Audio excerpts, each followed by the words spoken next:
Player का performance भले ही बहुत अच्छा रहेगा, उसका रीसेंट फॉर्म एक नंबर रहेगा, पिच उस प्लेयर को सपोर्ट नहीं करती। इतने सालों से जो आपने पैसे डुबाए थे मेगा कॉन्टेस्ट में, वो सारे रिकवर कर देगा। तो ये थोड़े रिस्की प्लेयर रहते हैं, लेकिन ये कैसा है ना, बाउंड्रीज ज्यादा निकालते हैं। और नए फैंटेसी पॉइंट सिस्टम में बाउंड्रीज जितनी ज्यादा निकालोगे भाई, उतना अपना फायदा। वही है सबसे बड़ा आंसर इस जवाब का कि मेगा कॉन्टेस्ट में कैसे जीता जाए।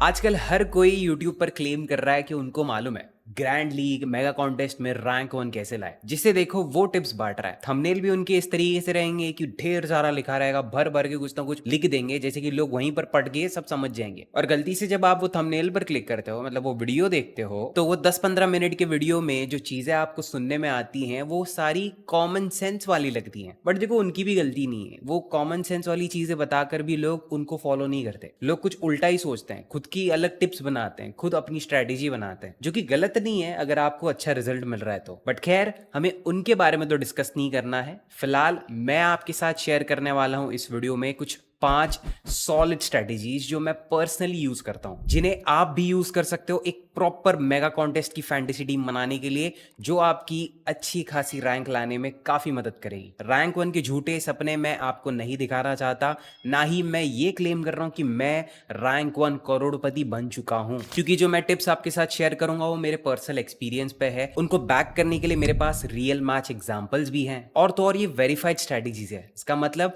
काफी एक्सपर्ट इन्हें यूज करते हैं। और ये सब बताने के बाद भी कमेंट सेक्शन में कुछ लोग आएंगे, मुझे पूछेंगे कि भाई तूने कितने करोड़ों जीते हैं। क्योंकि आपको भी पता है मेगा कॉन्टेस्ट में जीतने के लिए 2 चीजों की जरूरत है, एक तो है सबसे बेस्ट टीम और दूसरा है सबसे बेस्ट किस्मत। और मेरे फैंटेसी जर्नी में किस्मत का कोई साथ नहीं था, बस टीम्स अच्छी थी। और टीम्स इतनी अच्छी थी कि उसका प्रूफ मेरे चैनल पर है, जाकर आप वो भी चेक कर सकते हो कि कितने पॉइंट्स हमारे बन रहे हैं। अब चलो काफी बातें हो गई, थोड़ा ट्रैक पर आ जाते हैं वापस। इसके आगे मैं जो इन्फॉर्मेशन शेयर करूंगा वो सारी सेक्शन बाय सेक्शन रहेंगी, तो वीडियो पूरा देखो ताकि आपको एक प्रॉपर अंडरस्टैंडिंग मिल जाए कि कैसे वो टीम बनाई जाती है। तो सबसे पहले बात करते हैं लो सिलेक्शन प्लेयर्स के बारे में। और मैं बता रहा हूं आपको, ये लो सिलेक्शन वाले प्लेयर्स को लेकर जो मिसअंडरस्टैंडिंग फैली हुई है ना फैंटेसी फील्ड में, ये बहुत गलत चीज है भाई। सभी को लगता है मेगा कॉन्टेस्ट में जीतने का राज है लो सिलेक्शन प्लेयर्स। जिसको देखो वो बोलेगा कि 30% से कम जिसका सिलेक्शन परसेंटेज है उन सबको ऐड करो, वही आपको मेगा कॉन्टेस्ट में जीतने में मदद करेंगे। बट ऐसा हर बार नहीं होता। कुछ कुछ ऐसी रेयर मैचेस रहती हैं जहां पर ये लो सिलेक्टेड प्लेयर्स जो हैं, इनको अपॉर्चुनिटी मिलती है एक्चुअली खेलने की। और फिर जब ये अच्छा खेलते हैं और गलती से किसी यूजर ने उस प्लेयर को अपनी फैंटेसी टीम में ऐड किया था, उसको वो पॉइंट्स मिल जाते हैं। इसका लॉजिकल एक्सप्लेनेशन यही है, लो सिलेक्शन प्लेयर्स को लोग इसलिए नहीं ऐड करते क्योंकि वो सबसे ज्यादा रिस्की रहते हैं। हाँ, रिस्क उठाना रहता है आपको मेगा कॉन्टेस्ट में, लेकिन जब आप नहीं उठाना चाहते हो तो आप ये लो सिलेक्टेड प्लेयर्स को थोड़ा अवॉइड करते हो। बट कुछ ऐसे सरफिरे लोग बैठे हैं यूपी में, हरियाणा में, महाराष्ट्र में, या फिर पूरे इंडिया में कह लो, ये ऐसे प्लेयर्स को ऐड करते हैं। ये मल्टीपल टीम्स बनाते हैं, 15-15, 20-20 टीम बनाते हैं, और वैसी टीम्स में ये ऐसे लो सिलेक्टेड प्लेयर्स को ऐड करते हैं। बट मैं कहता हूं हम चांस के बेसिस पर नहीं खेल रहे हैं, यहाँ पर हम स्ट्रैटेजी और एनालिसिस के बेसिस पर खेल रहे हैं। तो इसलिए मैं आपको बोलूंगा कि पिच एनालिसिस करो, ठीक है, पिच को समझो। वही है सबसे बड़ा आंसर इस जवाब का कि मेगा कॉन्टेस्ट में कैसे जीता जाए। प्लेयर का परफॉर्मेंस भले ही बहुत अच्छा रहेगा, उसका रीसेंट फॉर्म एक नंबर रहेगा, लेकिन अगर वो पिच उस प्लेयर को सपोर्ट नहीं करती, उसके एबिलिटी को हिंडर करती है या फिर उसको दिक्कत देती है, अगर वो बैट्समैन हुआ, स्लो पिच हुई तो बैटर स्कोर नहीं कर पाएगा, फास्ट पिच या फिर ग्रास रहा वहां पे तो स्पिनर्स को दिक्कतें होती हैं। तो ये सब चीजों से बहुत फर्क पड़ता है। तो इसीलिए पिच का जो रोल है फैंटेसी टीम बनाने में ये सबसे बड़ा है, और जो कि हमें लेकर आता है इस वीडियो के सेकंड पार्ट में। ऑब्वियस सी बात है, अगर वो पिच बैटिंग फेवर वाली है तो आप बैट्समैन ऐड करोगे, लेकिन कौन से?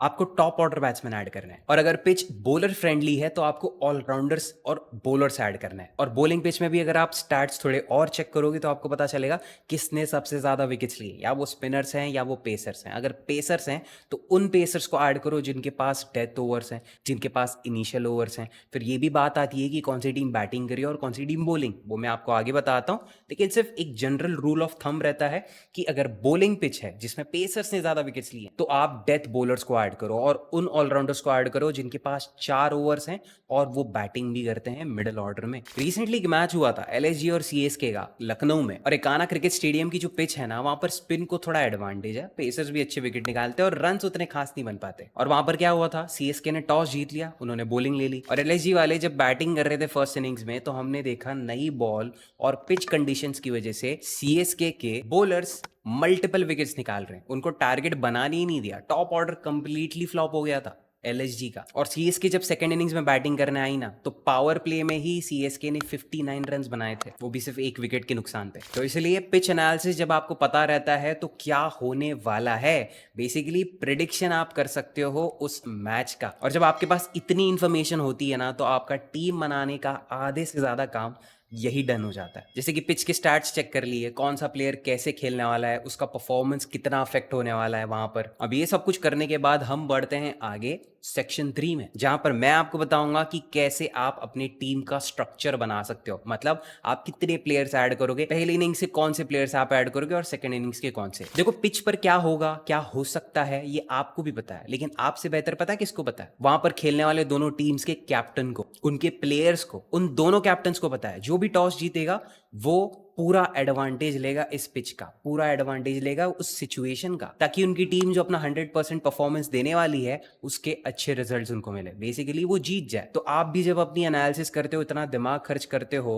उसका अच्छा रिजल्ट मिलना चाहिए। और वो अच्छा रिजल्ट तब मिलेगा जब आप एक बैलेंस टीम बनाओगे। ज्यादा नहीं, आपको जरूरत है टॉप ऑर्डर में खेलने वाले सेफ प्लेयर्स की, मिडिल ऑर्डर के ऑलराउंडर्स जो दोनों डिपार्टमेंट्स में खेलते हैं, मतलब बैटिंग और बॉलिंग, और फिर कुछ ऐसे डेडली बॉलर्स जो विकेट निकालने में काफी सक्सेसफुल हैं। और इन सब का कॉम्बिनेशन बना के बनती है एक स्ट्रॉन्ग बैलेंस टीम। तो सबसे पहले अगर हम शुरुआत करें प्लेयर्स को ऐड करने की विकेट कीपर सेक्शन से, तो आपको कुछ ऐसे प्लेयर्स ऐड करने हैं जो विकेट कीपिंग भी करते हैं और टॉप ऑर्डर में हैं। हमने बहुत बार ऐसा भी नोटिस किया है कि कुछ टीम के पास ऐसे प्लेयर्स, ऐसे बैट्समैन हैं जो विकेट कीपर सेक्शन में बैठे, लेकिन टीम के पास ऑलरेडी कोई और विकेट कीपर है, वो शायद इतना खास नहीं बैटिंग में। सिर्फ तभी आपको उस प्लेयर को ऐड करना है जिसका बैटिंग फॉर्म अच्छा चल रहा है, भले ही वो विकेट कीपिंग कर रहा हो या नहीं कर रहा हो। वो विकेट कीपर सेक्शन में बैठा है, उसका बैटिंग फॉर्म काफी अच्छा है, टॉप ऑर्डर या फिर मिडिल ऑर्डर, मतलब 1 से लेकर 5वें पोजीशन के अंदर ही वो बैटिंग कर लेता है। तो उस प्लेयर को आपको सबसे पहले ऐड करना है विकेट कीपर सेक्शन में। कितने ऐड करने विकेट कीपर्स?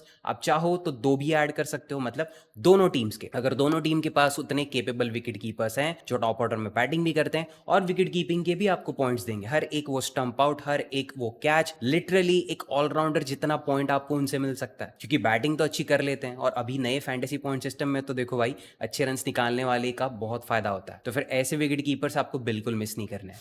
अब आगे हमें किसे ऐड करना है? बैट्समैन को। तो मैं आपको बताना चाहता हूं, सबसे पहले कंसिडर करो उस टीम को जो फर्स्ट इनिंग्स में बैटिंग कर रही है। अब ऐसा क्यों? क्योंकि इनके ऊपर प्रेशर रहता है एक प्रॉपर टारगेट सेट करने का, और स्पेशली इनके टॉप ऑर्डर बैट्समैन पे। अगर टॉप ऑर्डर फ्लॉप हो गया तो ना मिडिल ऑर्डर से ज्यादा कुछ हो पाएगा, और फिर जो नीचे के बॉलर्स है वो तो ज्यादा रन्स बना नहीं पाएंगे। और देखा जाए ना, सेकंड इनिंग्स में बैटिंग करने वाली टीम ना थोड़ी रिलैक्स रहती है, क्योंकि उनको पता है 200 का टारगेट है, हाँ ठीक है मैनेज कर लेंगे हम लोग। 150 का टारगेट है, थोड़ा आराम से खेलेंगे तो भी चल जाएगा। 110 का टारगेट है, अरे बिंदास। तो इसलिए आपको फर्स्ट इनिंग्स में बैटिंग करने वाली टीम के उस बैट्समैन को ऐड करना पड़ेगा जो रिलायबल है, जो अपनी इनिंग्स को स्लोली बिल्ड करता है, जो बड़े बड़े शॉट खेलता है वैसा भी आपको एक प्लेयर मिलेगा, और जो आराम से खेलता है वो भी आपको दिखेगा। हर एक टीम के पास एक ऐसा प्लेयर होता है। इंडिया की टीम में शुभमन गिल को हमने ऐसे खेलते हुए देखा है, न्यूजीलैंड की टीम में हमने केन विलियमसन को ऐसे खेलते हुए देखा है, इंग्लैंड की टीम में हमने जो रूट को ऐसे खेलते हुए देखा है। हर एक टीम के पास ऐसा प्लेयर होता है जो टॉप ऑर्डर में होता है और वो अपनी इनिंग्स को स्लोली बिल्ड करता है। तो ये रिलायबल प्लेयर्स आपको अच्छे रन्स निकाल के देंगे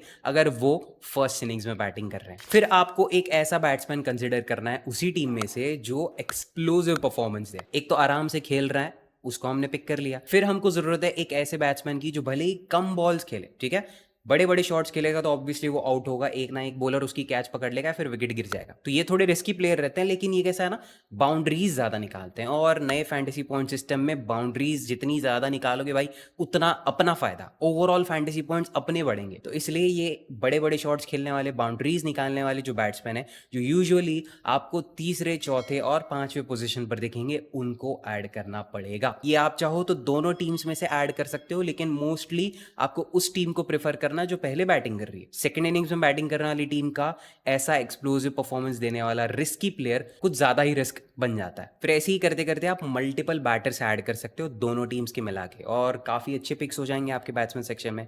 फिर हम आगे बढ़ेंगे ऑलराउंडर सेक्शन में, और ऑलराउंडर सेक्शन आप अगर लाइनअप में चेक करो तो चौथे से लेकर पांचवें छठवें पोजीशन पर रहते हैं। अब ये ऑलराउंडर्स को ऐड करना ना काफी सिंपल और सोफिस्टिकेटेड है, क्योंकि अगर आप किसी T20 मैच के लिए अपनी फैंटेसी टीम बना रहे हो ना, तो ऑलराउंडर्स का एक क्राइटेरिया होता है, वो 4 ओवर्स डालेगा और मिडल ऑर्डर में बैटिंग करेगा। ये चीजें अगर वो पास कर जाता है, ये सब उसके पास है, तो फिर वो प्लेयर ऑटोमेटिकली आपकी टीम में पहुंच जाना चाहिए। क्यों? क्योंकि बैटिंग के पॉइंट्स तो वो देंगे, भले ही फर्स्ट इनिंग्स में उस ऑलराउंडर की टीम ने टॉप ऑर्डर में जो भी बैट्समैन है उन्होंने अच्छा टारगेट बना लिया, उसको बैटिंग नहीं मिलेगी, लेकिन सेकेंड इनिंग्स में उसे वही टारगेट को डिफेंड करना है, तो वहां पर वो अपने 4 ओवर्स में मल्टीपल विकेट्स भी निकालने की कोशिश करेगा, और उस कोशिश में अगर वो सक्सेसफुल हो गया तो भाई तुमको विकेट्स के पॉइंट मिल जाएंगे। और वही ऑलराउंडर की जो टीम है उसमें जो टॉप ऑर्डर बैट्समैन है वो कंप्लीटली अगर फ्लॉप हो गए तो उसी ऑलराउंडर को अपना बेस्ट परफॉर्मेंस देना पड़ेगा। बैटिंग में भी टारगेट तो बहुत लो बना है, तो फिर वो पूरी कोशिश करेंगे कि टारगेट को थोड़ा एक्सटेंड करे, एक अच्छा टारगेट बना कर दे,